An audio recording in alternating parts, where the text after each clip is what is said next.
যে নারী অসম্ভবভাবে ভালোবাসতে পারে সে নারী ঘৃণাও করতে জানে। যে নারী রাগ করে বারবার হারিয়ে গিয়েও ফিরে আসতে পারে সে নারী প্রচণ্ড অভিমানে চিরতরে হারিয়ে যেতে পারে। যে নারী অল্পতেই কেঁদে ফেলে সে নারী প্রচণ্ড আঘাতেও ঠাই দাঁড়িয়ে থাকতে পারে। আসলে এ সমাজে মেয়েদের দুঃখ থাকতে নেই, মানুষের সামনে কাঁদতে নেই, কথার জবাবে কথা বলতে নেই, ব্যথা পেলে সে কথা কাউকে বলতে নেই, ক্ষত হলে সেই ক্ষত কাউকে দেখাতে নেই। সবটা মানিয়ে নিয়ে শুধু চুপচাপ বসে থাকতে হয়।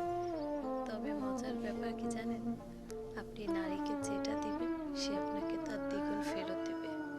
ভালোবাসা দিলে ভালোবাসা, আর ঘৃণা, অপমান, অবহেলা, অযত্ন করলে তার দ্বিগুণ। বোকা পুরুষটা ভাবে নারীর মন, ও বাবা, সে তো জটিল অঙ্ক। নারীর মনে কখন কি চলে সেটা তো বোঝাই মুশকিল। নারীর মন জটিল না, শুধু একটু টেকনিক খাটালেই হয়। এই যেমন দেরি করে বাসায় আসলে একটা ফুল নয়তো চকলেট নিয়ে আসুন।